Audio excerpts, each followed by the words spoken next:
Et coucou!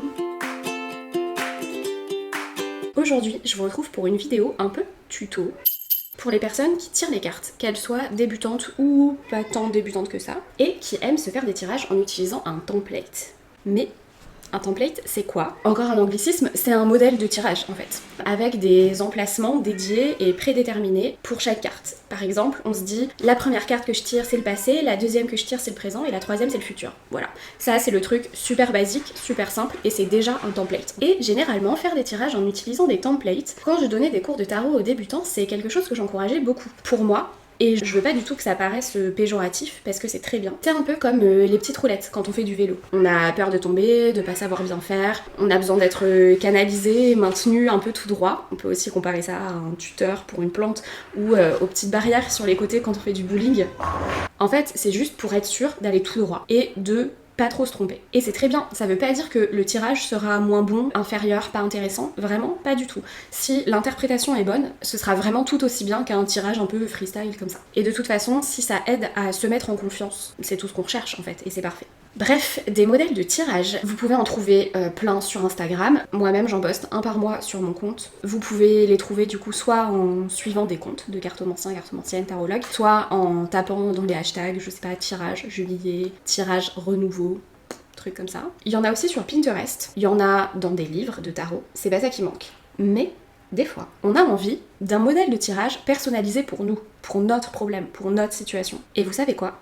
Eh ben, on peut se les faire soi-même. Vraiment pas besoin que ce soit notre métier, et le but de cette vidéo, c'est de vous donner les clés pour que vous puissiez faire vos propres templates de tirage. Attention, warning quand même, je ne le répéterai jamais assez, mais il ne faut pas que les tirages deviennent une dépendance. Il faut rester capable de prendre des décisions par soi-même, sans les cartes, et voilà. Je me sentais quand même obligée de le rappeler. Mon conseil, c'est de vous mettre une limite. Par exemple, vous dire, j'en fais 2 par mois, par exemple. Voilà. Sur ce, on peut y aller. Alors, le conseil numéro 1, se faire un template de tirage, déjà, c'est de définir le nombre de cartes qu'on va prendre dans notre tirage. Alors, ça peut être 3. 3, c'est classique, c'est très droit au but, et c'est bien. Ça peut être 5. Personnellement, c'est toujours ce que je fais. Je trouve que c'est, honnêtement, le plus efficace. On se perd pas dans un trop grand nombre de cartes, mais ça nous laisse quand même pas mal de matière pour réfléchir, pour avoir des détails, etc. Donc pour moi, 5, c'est vraiment le truc idéal. Et Minute Culture, traditionnellement, on fait les tirages avec un nombre impair de cartes. Est-ce que vous savez pourquoi ? Parce qu'un nombre pair, ça apporte de l'équilibre, et un nombre impair, ça nous invite plus au changement et au mouvement. Et généralement, quand on se fait un tirage, on questionne du changement, ce qui devrait changer, ce qui devrait bouger, etc. Donc en toute logique, voilà. Mais cela dit, si le sujet de votre tirage c'est comment faire pour que tout reste exactement comme ça, faites-vous un tirage à 4 cartes, c'est très intéressant. Mais bon voilà, 5 c'est vraiment la grosse valeur sûre. Conseil numéro 2, pour un tirage en nombre impair, du coup comme 5 par exemple, la dernière carte de votre tirage va souvent représenter, on va dire, en gros la réponse à votre question. Parce que oui, c'est pas parce que vous avez un tirage avec des emplacements que vous posez pas de questions. Vous pouvez poser une question. Bon, ça peut être le tirage du mois de juillet et du coup, vous n'avez pas vraiment de questions par exemple, ça c'est possible, mais vous pouvez avoir une question ou une thématique générale. Donc bref, cette 5e carte, ce 5e positionnement dans le tirage, je vous encourage à le laisser, on va dire, un peu en mode réponse globale et un peu neutre. Par exemple, le 5e emplacement, mettre la réponse à ma question, le conseil des cartes, ce qui va vraiment se passer, l'issue de mon problème, l'évolution de la situation, bref, voilà, un truc assez neutre et un peu définitif, on va dire. Le conseil numéro 3, pour définir vos intitulés d'emplacement, donc un petit peu le nerf de la guerre, c'est vraiment le conseil principal, partez du type de réponse que vous voulez avoir, pas de la réponse que vous voulez avoir, hein. On se rappelle que quand on se fait un tirage, ou quand on se fait faire un tirage, on doit être prêt et prête à tout entendre. C'est pas « je vais orienter le truc pour que la réponse soit oui ». Non, de toute façon, ça va dépendre de la carte qui va sortir.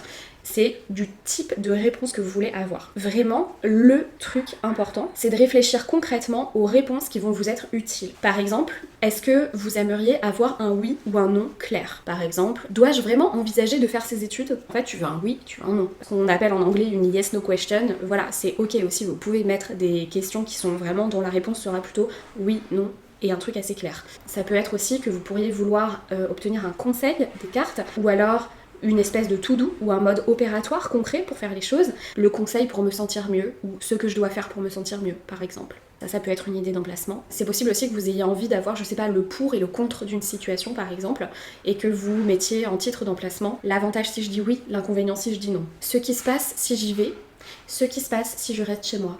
par exemple. Et aussi, dans ces titres d'emplacement, pensez à inclure des fois vos émotions, vos sentiments. Par exemple, comment je vais me sentir si je fais ça? Ou même, comment je vais me sentir ce mois-ci? Comment je vais me sentir si je lui dis ça? Ça aussi, c'est des idées de choses que vous pouvez avoir envie de savoir et mettre dans votre template. Le conseil numéro 4, il est un peu dérivé de celui-ci. Pensez à varier le type de question et à pas rester sur le même mode. Peut-être que dans votre modèle de tirage, avec 5 cartes, vous aurez une carte qui sera un conseil, une carte qui sera sur vos émotions, une carte qui sera la solution et une carte pour et une carte contre par exemple. En fait, vous pouvez faire vraiment tout ce que vous voulez. Après, ça peut être aussi 5 conseils, 5 oui-non pour essayer de jauger quelque chose, mais je vous encourage quand même à les mixer parce que c'est là que vous aurez un tirage plus complet. Conseil numéro 5, ça c'est évidemment pas du tout obligé, mais si vous trouvez un intitulé que vous aimez bien, d'emplacement, mais que vous trouvez que c'est un petit peu large et que vous aimeriez bien, on va dire, avoir plusieurs cartes pour répondre juste à cette question, bah vous pouvez, c'est votre tirage, vous faites ce que vous voulez.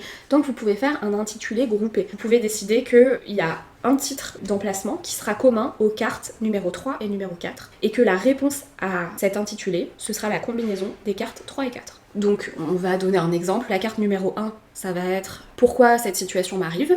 La carte numéro 2, ça va être « Est-ce que je dois réagir rapidement ?»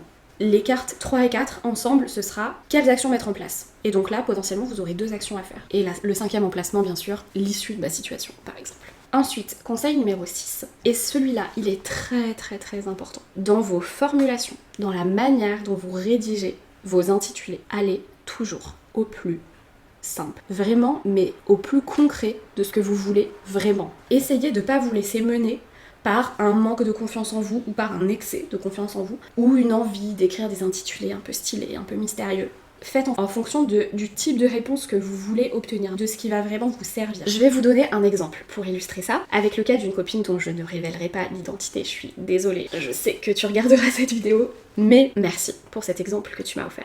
Alors, elle s'était fabriqué son template de tirage toute seule, comme une grande, pour questionner voilà, un sujet qu'il a travaillé. Et je vais juste vous donner les 2 derniers emplacements qu'elle a mis dans son tirage. Le titre de son intitulé pour la 4e carte, c'était « Quels sont les obstacles à l'épanouissement ?» Donc, top de poser une question concrète et de demander aussi le pendant négatif d'une situation, voilà, qu'est-ce qui bloque, etc. Très utile. Et la dernière question du tirage, la finale, elle est très importante, elle avait mis « Que pouvons-nous accomplir ensemble ?» Est-ce que vous le voyez, le problème? Est-ce que vous la voyez, la douille? Le souci, en fait, c'est qu'elle n'avait pas une réponse claire à la fin de son tirage, parce que sa dernière question, elle n'était pas hyper concrète et hyper claire. En plus, dans son tirage, en fait, cette dernière carte, elle était très belle, mais ça pouvait vouloir tout et rien dire. Ça pouvait parler de ce qu'ils avaient déjà accompli ensemble dans le passé, ça pouvait parler aussi un petit peu de ce qu'ils font en ce moment, etc. Mais elle, ce qui l'intéressait, évidemment, c'était le futur. Et c'était vraiment pas assez clair et pas assez concret. Let's be real.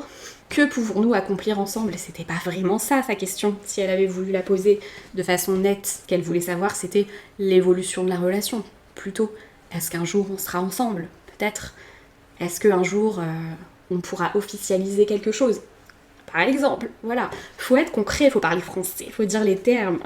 Vraiment, prenez votre tarot et votre moment avec un tarot comme si c'était un pote, pas comme si c'était un genre de dieu avec qui il faut être formel et poli, quoi. Pas du tout. Vraiment parler comme vous-même vous avez envie de parler, quoi. Enfin, bon. À sa décharge, peut-être qu'elle avait peur de poser la vraie question aussi. Ça, c'est très possible. C'est pour ça aussi que les tirages, c'est tellement intéressant. Mais bon, ça, c'est une autre question. Mais du coup, si vous vous rappelez de sa 4e question, qui était sur les obstacles à l'épanouissement, qui était une super question, je lui ai suggéré, pour la prochaine fois, parce que là son tirage était déjà fait, quel est l'obstacle à l'épanouissement? En 5e question, juste après, tu peux mettre « Est-ce que cet obstacle pourra un jour être levé ?» Tadam! Parce que tu sais que ton obstacle c'est ça. Est-ce que cet obstacle on l'aura pour toute la vie? Au moins là c'est clair. Donc, soyez honnête avec les questions. Et ne sacralisez pas votre jeu, c'est pas un membre de l'Académie française. Ça va. L'essentiel, c'est que ce soit efficace et que vous puissiez lire un tirage. C'est tout ce qu'on demande. Et donc, cette petite conclusion amène au 7e conseil. N'hésitez pas à faire des liens entre vos différentes questions et à rebondir, en fait, d'un titre d'emplacement à un autre pour que votre tirage se complète, soit comme une histoire et soit vraiment fluide à lire. Parce que c'est pas forcément toujours très facile quand on débute de relier les cartes entre elles, mais si déjà vous arrivez à relier les questions entre elles, ça va vachement vous faciliter la vie pour lire votre tirage de façon fluide, quoi. En fait, en général, ce qu'on fait, c'est qu'on écrit notre template, on se dit bon, la première carte ce sera ça, la deuxième ce sera ça, non, sans forcément penser que dans l'action, bah on aura vraiment des cartes qui vont tomber et qu'on peut les prendre en compte. Vous pouvez ne pas spécialement relier les questions entre elles, mais prendre en compte dans la prochaine question la réponse que vous aurez eue juste avant. Je sais pas si c'est très clair. Mais typiquement, c'était ça l'exemple. La question numéro 4, elle est sur l'obstacle. Quand tu répondras à ta question numéro 5, t'auras déjà vu la carte. Donc t'auras des éléments pour répondre. Et de faire ça, c'est une super logique aussi, parce que ça va vous obliger, entre guillemets, à ne pas skip des cartes. Parce qu'on sait très bien. Des fois, dans le tirage, il y en a une, tu la comprends pas trop, tu la laisses sur le teco. Non.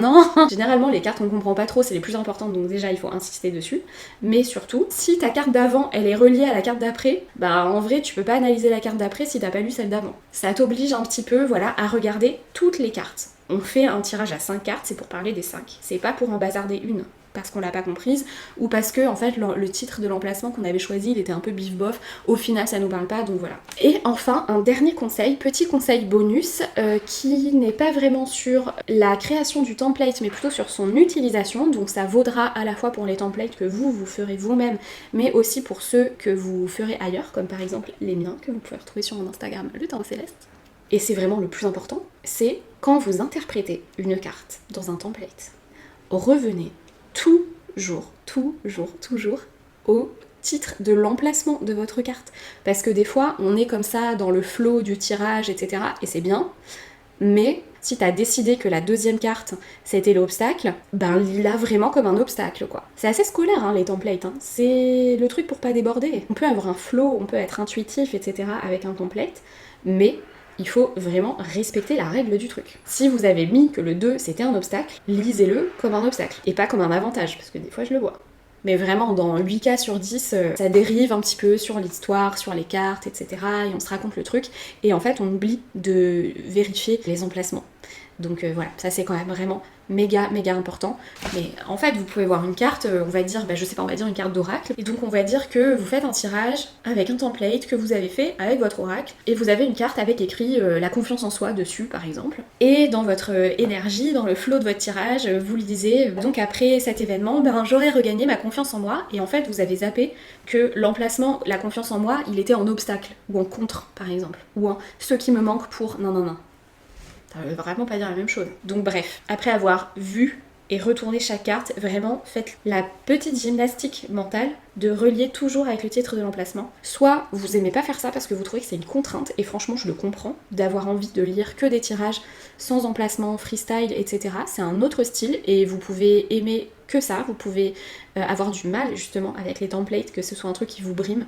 C'est possible. Forcez pas à faire des templates pour faire des templates si vous aimez juste être en freestyle, mais si c'est un truc que vous aimez bien, qui vous canalise, qui vous rassure, qui vous permet aussi de vous poser avant et de réfléchir aux différentes questions et aux différentes problématiques qui peuvent vous aider dans une situation, c'est hyper utile comme exercice à faire, évidemment. Et voilà. Franchement, je pense que c'est tout pour cette vidéo. J'espère qu'elle vous aura aidé, qu'elle vous aura donné quelques clés pour prendre confiance en vous et créer vos propres tirages, parce que vous pouvez le faire. C'est pas juste les tarologues et les gens dont c'est le métier qui peuvent le faire, vraiment vous aussi. Mais c'est quand même quelque chose qu'il faut faire bien et sur lequel il faut un minimum réfléchir. N'hésitez pas à me dire en commentaire si vous comptez en faire un en suivant les conseils de cette vidéo, ou si vous préférez les tirages un peu freestyle, ou si pour le moment vous n'êtes pas vraiment intéressé par ça ou vraiment à l'aise et que vous préférez encore faire des templates que vous trouvez sur Instagram, dans les livres, etc. Pour la team des silencieuses, vous pouvez juste mettre un petit emoji bowling pour les petites barrières là quand on a discuté au début. Et moi je vous dis à la semaine prochaine. Bisous.